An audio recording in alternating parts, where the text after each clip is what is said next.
ನಮಸ್ಕಾರ ರೀ, ನನ್ನೆಲ್ಲ ಹೆಚ್ಚು ಮಂದಿಗೆ ಇದಾಗಿರ್ತೈತಿ ನಂದು ಯೂಟ್ಯೂಬ್ದಾಗಿಂದ ಫಸ್ಟ್ ವಿಡಿಯೋ. ನಾವೀಗ ಎಲ್ಲಿದ್ದೀವಪ್ಪ ಅಂತಂದ್ರೆ ಧಾರವಾಡದಾಗಿಂದ ನಾವೀಗ ಎಲ್ಲಿ ಹೊಂಟಿವಪ್ಪ ಅಂತಂದ್ರೆ ಕ್ರಾಂತಿವೀರ ಸಂಗೊಳ್ಳಿ ರಾಯಣ್ಣದ ಪುಣ್ಯಭೂಮಿ ಆಗಿರ್ತಕ್ಕಂಥ ನಂದಗಡಕ್ಕೆ ಹೊಂಟೀವಿ. ಹಂಗೆ ವಾಪಸ್ಸು ಸಂಗೊಳ್ಳಿ ಒಳಗಿರುವಂಥ ರಾಕ್ ಗಾರ್ಡನಿಗೆ ಹೊಂಟೀವಿ. ನಾವೀಗ ಏನೇನು ಮಾಡ್ತೀವಿ, ಎಲ್ಲೆಲ್ಲಿ ಹೋಗ್ತೀವಿ ಎಲ್ಲ ತೋರಿಸ್ತೀನಿ. ಸ್ಟೇಡಿಯಂ ಆಗಿರಿ.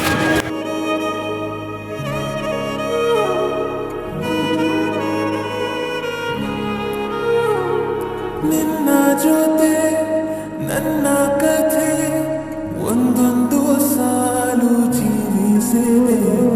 ನನ್ನ ಜೊತೆ ನಿನ್ನ ಕಥೆ ಬೇರೊಂದು ಲೋಕ ಸೃಷ್ಟಿಸಿದೆ.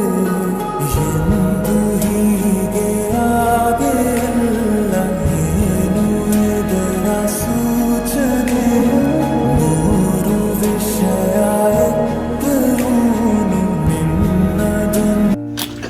ಈಗ ನಾವು ಸೀದಾ ಬಂದುಬಿಟ್ಟಿವಿ. ಎಲ್ಲಿ ಬಂದೀವಪ್ಪ ಅಂತಂದ್ರೆ ಸಂಗೊಳ್ಳಿ ರಾಯಣ್ಣಂತ ಶೌರ್ಯ ಭೂಮಿ. ಇದು ಇಲ್ಲಿ ಸಂಗೊಳ್ಳಿ ಒಳಗೈತಿ. ಇದೊಂಥರ ಮ್ಯೂಸಿಯಮ್. ಇಲ್ಲಿ ಸಂಗೊಳ್ಳಿ ರಾಯಣ್ಣ ಏನೇನು ಮಾಡ್ಯಾನ ಅನ್ನೋದು ಎಲ್ಲ ಥರ ಒಳಗೆ ಮೂರ್ತಿಗಳು ಮಾಡಿಟ್ಟಿರುತ್ತೆ. ಅದನ್ನು ನಿಮಗೆಲ್ಲ ತೋರಿಸ್ತೀನಿ ಬರ್ರಿ. ಇದು ಹಿಂಗೈತಿ.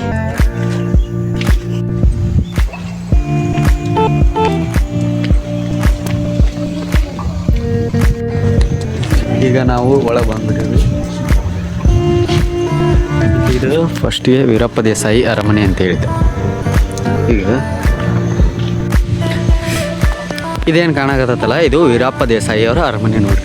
ವೀರಪ್ಪ ದೇಸಾಯಿ ಯಾರಂದ್ರೆ ಈ ಕಿತ್ತೂರು ಸಂಸ್ಥಾನ ಏನಿರ್ತೈತಲ್ಲ, ಈ ಕಿತ್ತೂರು ಸಂಸ್ಥಾನದ ದೇಸಾಯಿ ರೀ ಇವ.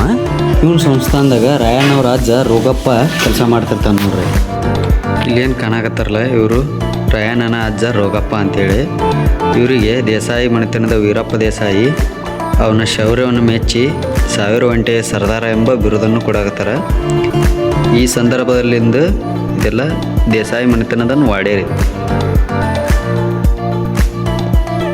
ರಾಜ ದರ್ಬಾರ್.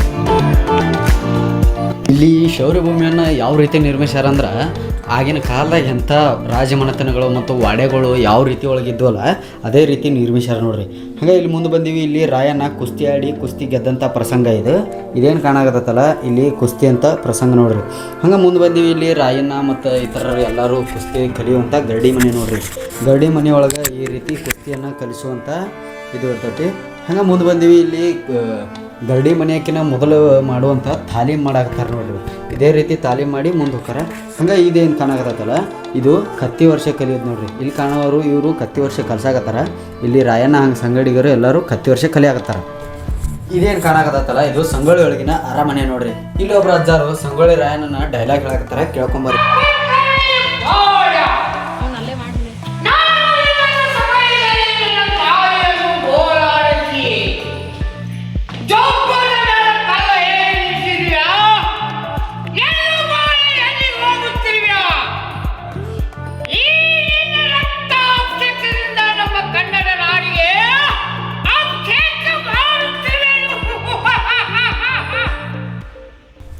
ಕುಸ್ತಿ ಒಳಗೆ ತನ್ನ ಶೌರ್ಯತ್ವದಿಂದ ಮೆರೆದು ಬಂದ ಸಂಗೊಳ್ಳಿ ರಾಯಣ್ಣನಿಗೆ ಕಿತ್ತೂರು ರಾಣಿ ಚೆನ್ನಮ್ಮ ಒಂದು ಖಡ್ಗವನ್ನು ಉಡುಗೊರೆಯಾಗಿ ನೀಡುವಂಥ ದೃಶ್ಯ ನೋಡ್ರಿ ಇದು.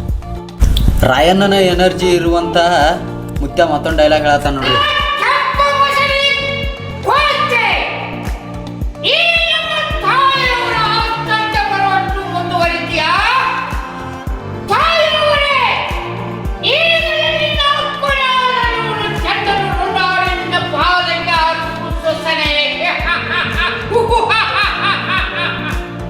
ಮುತ್ಯಾನ ಎನರ್ಜಿ ಬಗ್ಗೆ ಒಂದು ಮಸ್ತ್ ಬಗ್ಗೆ ಕಮೆಂಟ್ ಹಾಕ್ರಿ. ಇದೇನು ಕಾಣಕತ್ತಲ್ಲ, ಇದು ಕಿತ್ತೂರು ರಾಣಿ ಚೆನ್ನಮ್ಮನ ಅರಮನೆ ನೋಡ್ರಿ. ಅರಮನೆ ಒಳಗೆ ಹೋಗುಂಬರಿ.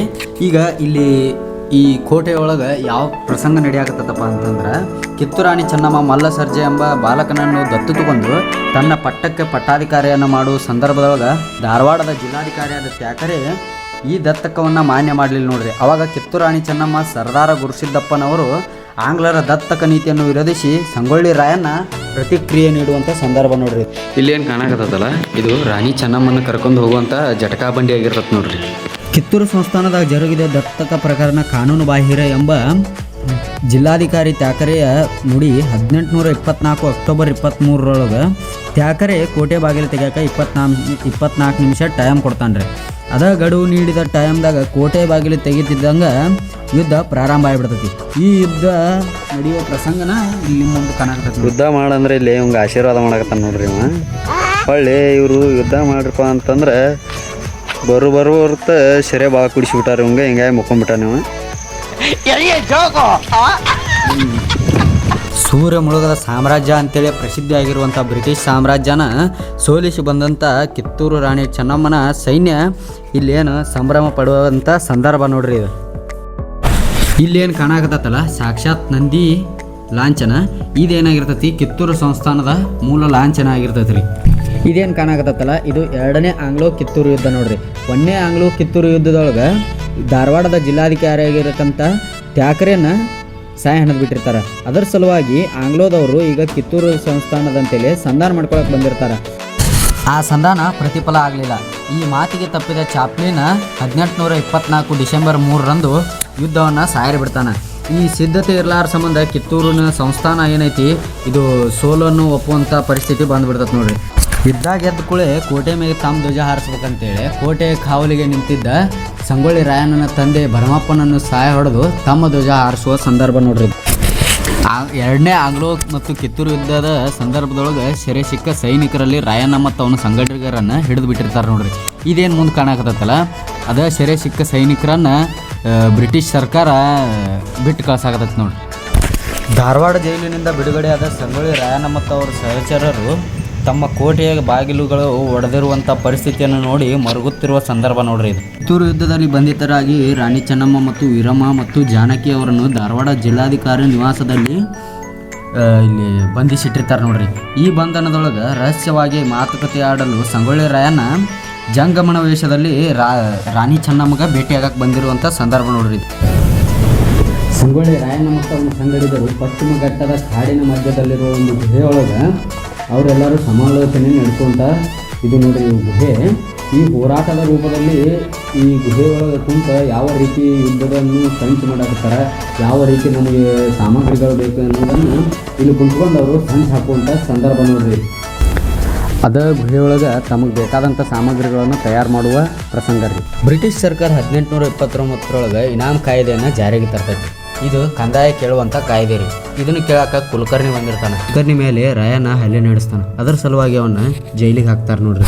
ರಾಯಣ್ಣ ಜೈಲಿನಲ್ಲಿರುವ ಸಂದರ್ಭದೊಳಗೆ ಕುಲಕರ್ಣಿ ರಾಯಣ್ಣನ ತಾಯಿ ಮೇಲೆ ಕಲ್ಲು ಏರಿಸಿ ನಿಂದಿರ್ತಾನೆ ಕಂದಾಯ ಕೊಟ್ಟಿಲ್ಲ ಅಂತ ಹೇಳಿ. ಇದು ತಿಳಿದ ಸಂಗೊಳ್ಳಿ ರಾಯಣ್ಣ ಜೈಲಿನೊಳಗಿಂದ ತಪ್ಪಿಸ್ಕೊಂಡ ಹೊರಗೆ ಬರ್ತಾನೆ. ಹೊರಗೆ ಬಂದವನ ಸೀದಾ ಕುಲಕರ್ಣಿ ಮನೆಗೆ ಹೋಗ್ತಾನ್ರಿ. ಕುಲಕರ್ಣಿ ಮನೆಗೆ ಹೋಗಿ ಕುಲಕರ್ಣಿಯ ರುಂಡವನ್ನು ಹಾರಿಸ್ಬೇಕಂತೇಳಿ ನಿಂತಿರ್ತಾನೆ.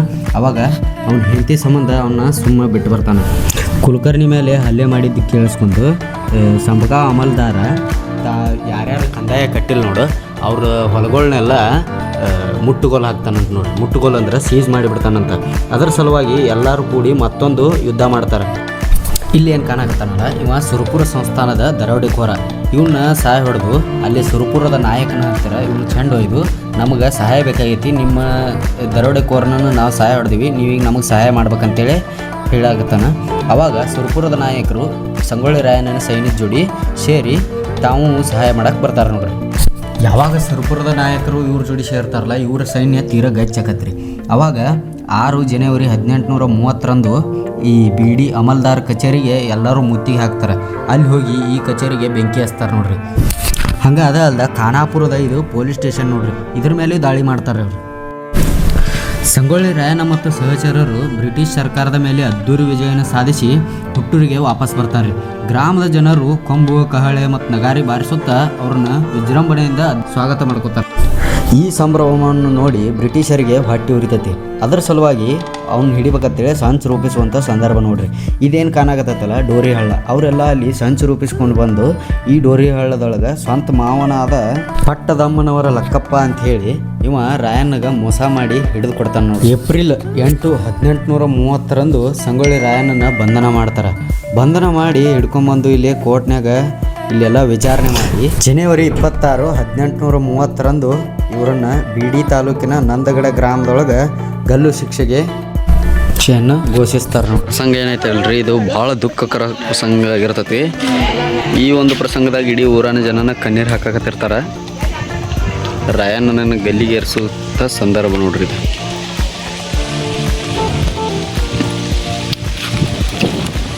ಅವಾಗ ರಾಯಣ್ಣನ ಗಲ್ಲಿಗೆ ಹಾಕ್ತಾರಲ್ಲ ಅವಾಗ ರಾಯಣ್ಣನ ದೋಸ್ತ ಆಗಿರತ್ತಂತ ಬಿಚ್ಚುಗತ್ತಿ ಚನ್ನ ಬಸಪ್ಪ ಅಲ್ಲೇ ನಂದಗಡದಾಗಿರುವಂಥ ಒಂದು ಅವನ ಸಮಾಧಿ ಮ್ಯಾಗ ಒಂದು ಆಲದ ಗಿಡ ಹಚ್ತಾನೆ ನೋಡ್ರಿ. ಅದೇ ಈಗ ನಂದಗಡದೊಳಗೆ ಬೆಳೆದ ದೊಡ್ಡ ಮರ ಆಗ್ಬಿಟ್ಟತಿ. ಈಗ ಫೈನಲಿ ಇದನ್ನೆಲ್ಲ ಮುಗಿಸ್ಕೊಂಡು ನಾವೀಗ ಹೊರಗೆ ಬಂದುಬಿಟ್ಟಿವಿ ನೋಡ್ರಿ. ಹೊರಗೆ ಬಂದೀಗ ಮುಂದೆ ಎಲ್ಲಿ ಹೋಗ್ತೀವಿ ಅಂತ ಬರುತ್ತೆ ನೋಡ್ಕೋತಾ ಇರ್ರಿ.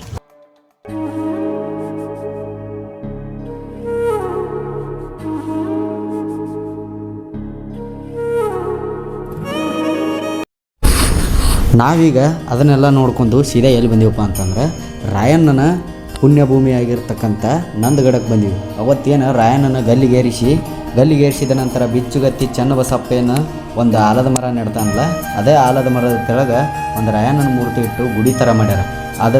ಅದ ಸ್ಥಳಕ್ಕೆ ನಾವೀಗ ಬಂದೀವಿ ನೋಡ್ರಿ.